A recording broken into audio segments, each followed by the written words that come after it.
Hello everyone and welcome to my presentation. Today I'm going to be talking about Kuwaiti Fund contributions and green projects in Africa.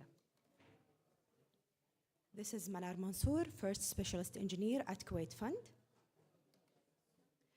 First of all, I would like to share with you the presentation outline. We're going to be talking about introduction about Kuwaiti Fund for Arab Economic Developments. After that, we're going to have some discussion about economic growth and why do we need green projects. After that, I'm going to be sharing some projects that's funded by Kuwaiti Fund in the agriculture sector and water and sanitation sector. And then I'm going to talk about the environmental and social assessment that we do prior to financing the projects. Kuwaiti Fund for Arab Economic Development is the first institution in the Middle East that took an active role in the international development. Can you hear me? Okay, so let me repeat. Kuwaiti Fund for Arab Economic Development is the first institution in the Middle East that was funded in 1961 and took an active role in the international development efforts. Kuwaiti Fund extends loans on concessionary terms to finance development projects in the developing countries, as well as providing technical assistance to finance the cost of feasibility studies of the project, as well as training of the nationals of the borrowing countries. And today, Kuwaiti Fund forms a solid bridge of friendship and solidarity between the state of Kuwait and the developing nations. The objective of Kuwaiti Fund is to assist Arab and other developing countries to help themselves in developing their economics. The types of activities that Kuwaiti Fund is participating in are providing loans and guarantees, providing grants for technical assistance, as well as contributing in the capital stocks of international and regional development, where Kuwaiti Fund let the state of Kuwait present itself in such institutions. The scope of operation includes the sector of agriculture and irrigation, water and sanitation, transportation and communication, social, energy and industry, in which the Kuwaiti Fund is considering the green concept for the financed projects in such sectors. Over the last 25 years, economic growth has helped to lift more than 1 billion people out of extreme poverty. However, 1 billion people are still extremely poor. 1.1 billion people live without electricity and 2.5 billion people without access to sanitation, which means growth has not been inclusive enough for them. To make growth inclusive and sustainable, a holistic approach involving economic, social, and environmental considerations are essential. Fostering inclusive growth requires addressing income inequality through progressive policies, fair wages, and accessible education and healthcare. Empowering marginalized communities and promoting equal opportunities can create a more balanced and equitable society. Sustainability, on the other hand, involves mindful resource management and environmental friendly practices. Implementing renewable energy sources, promoting circular economics, and adopting green technologies are crucial steps. Governments, businesses, and individuals must collaborate to reduce carbon footprints and minimize the ecological impact of economic activities. Also, incorporating social and environmental responsibilities into business practices is pivotal.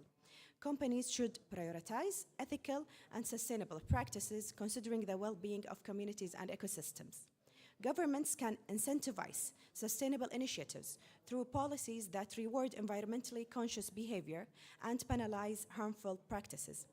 Ultimately, inclusive sustainable growth requires a coordinated effort, as I said before, between governments, businesses, and individuals. It involves embracing a long-term perspective that values not only economic prosperity, but also the well-being of people and the planet. In Kuwaiti Fund, we always aim to support the economic and social development that leads to maintaining inclusive and sustainable economic growth. We need more green projects in the world to address pressing environmental challenges we face. Climate change, pollution, and biodiversity loss are critical issues that demand sustainable solutions. Green projects such as renewable energy initiatives, afforestation programs, and eco-friendly infrastructure play a crucial role in mitigating the impact of human activities on this planet. By investigating and investing in these projects, we can reduce carbon emissions, preserve ecosystem, and promote a healthier, more resilient environment for current and future generations. Additionally, green projects stimulates economic growth, create jobs, and foster innovation, contributing to a more sustainable and balanced global development.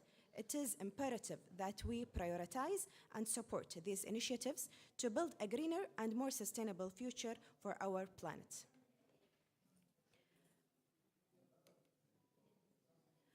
Now I'm going to talk about some of the projects that's funded by Kuwait Fund. Some of them are future projects and some of them are ongoing projects. They're going to be in two sectors, water and sanitation, agriculture and irrigation sector. The first project that I'm going to be talking about is called the Sewage Project for Eastern Province Phase 1 in Sudan. This project aims to protect the environment in the project area from pollution due to untreated wastewater and its negative effects on health by establishing 3 wastewater sanitation systems in the cities of Sudan, in order to collect and transport wastewater outputs by technical and engineering methods, thus treating them in order to reuse it for agriculture purposes. The project mainly consists of the civil and electromechanical works necessary for the laying of conveyor lines, pumping stations, main and subsidiary sewage networks, household connections, sewage treatment plants, treated water discharge lines, treated wastewater reuse facilities for the purpose of agriculture. I would like to say that this is one of the future projects that have been evaluated by the fund and is currently awaiting the completion of the necessary procedures to be considered for future financing. This project is considered as a green project since it will reduce the pollution levels in the region, protect public health, and maintain groundwater quality, which will contribute to support social and economical development in the project area. The project as well contributes in achieving some of the sustainable development goals, which are good health and well-being, goal number 3, clean water and sanitation, goal number 6, and climate action, goal number 13. The second project is called Paraya Water Supply and Wastewater Project. This is also a project in water and sanitation sector. It is in Cape Verde and it is an ongoing project. This project aims at supporting the social and economical development in Paraya city by the improving of the water supply and wastewater services within the project area. The project covers around 18 localities to the north of Plateau City Center in Paraya. It consists mainly of the civil and electromechanical works required to establish a sustainable water supply by extending the existing water supply network, as well as establishing and rehabilitating, as well as extending as well for the wastewater collection system. This project is considered as a green project since it will contribute in improving the environmental health and conditions of the residents in the project area. The project also contributes in achieving some of the sustainable development goals, which are good health and well-being, goal number 3, clean water and sanitation, goal number 6, and climate action, goal number 13. The third project, this project is in agriculture sector. It's called Sonokori Irrigation Agriculture Project in Burkina Faso. The project aims to support the economic and social development in Soro Valley through irrigated agriculture development for a total area of about 2,000 hectares of agricultural lands at Sona and Kori areas. Diversify and intensify agriculture production is the purpose of this project, enhancing product marketing, promote sedentary livestock farming, fish farming, and forestry around the targeted lands, as well as supporting the beneficiaries. The project consists mainly of the civil and electromechanical works to develop the targeted lands by constructing irrigation schemes, which includes feed channels, pump stations, solar system, irrigation, and drainage network. I would like to say that this is one of the future projects that have been evaluated by the fund and is currently awaiting the completion of final procedures to start the implementation of the project. This project is considered as a green project since the pump stations are operated by solar system, which leads to reducing of emission of harmful gases, as well as supporting the government food security strategy and accelerating a strong, inclusive, and resilient economic growth.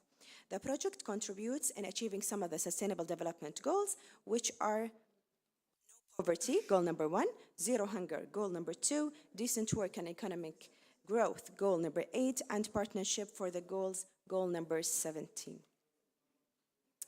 The last project I'm going to be talking about today is in the agriculture sector. It's called the Rice Value Chain Development Project in Cameroon. The project aims to support the economic and social development in the regions of the project area through the developing of about 5,000 hectares of agricultural lands to improve rice production, support beneficiaries, and establish marketing distribution centers, thus leading to partially self-efficiency of rice production. The project mainly consists of civil and electromechanical works to develop the targeted lands by constructing and rehabilitating the agricultural infrastructure, which includes irrigation system, rural roads, drinking water supply points, multi-purpose and social buildings, extending electricity networks, in addition to the providing of agricultural inputs. I would like to say that this is one of the future projects that have been evaluated recently, and myself, I've been one of the teams who evaluated this project in Cameroon, and is currently awaiting the completion of the necessary procedures in preparation for submission to the Board of Directors of the fund for the final approval. This project also considered as one of the green projects, since the water pumps used in groundwater wells are operated by solar system. Also, it will lead to introducing new employment opportunities, especially for women and youth, reducing poverty, improving beneficiaries' income, as well as supporting the government's food security strategy and increasing the economic growth. The project contributes to achieving some of the Sustainable Development Goals, which are good health and well-being, goal number 2, decent work and economic growth, goal number 8, sustainable cities and communities, goal number 11, and partnership for the goals, goal number 17. I would like to say that the Kuwait Fund is committed to conducting comprehensive environmental and social assessment for all projects it finances. These assessments play a crucial role in ensuring sustainable and responsible development by evaluating the potential impacts on the environment and the local communities. For the environmental assessment, it focuses on the factors such as air and water quality, biodiversity, and overall ecological health, while social assessment examines potential effects on communities, including displacement, cultural heritage, and social well-being. By integrating these assessments into the project planning process, the Kuwait Fund aims to mitigate negative impacts, promote sustainable practices, and contribute to the overall well-being of the region involved in the funded project. As a conclusion, I would like to say that the Kuwait Fund aiming to contribute more into financing green projects.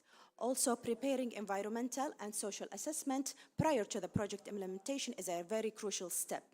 Also, the Kuwait Fund supports projects that preserve the environment on the other sectors such as social, health, energy, transportation, and industry. Thank you all for listening, and I'm really honored to be a part of COP28. Thank you. Do you have any questions? Yes. Thank you. So we will be giving the questions after the session. Okay. So now we'd like to invite Mr. Ahmed Al-Arbid from Mr. Ahmed Al-Arbid from Kuwait Finance House. Inshallah, we'll have a panel discussion. So after the session, the attendees will be asking you questions. I hope your son allows. Yeah, because I have an interview. Maybe I come after the interview. Okay. So you're going now?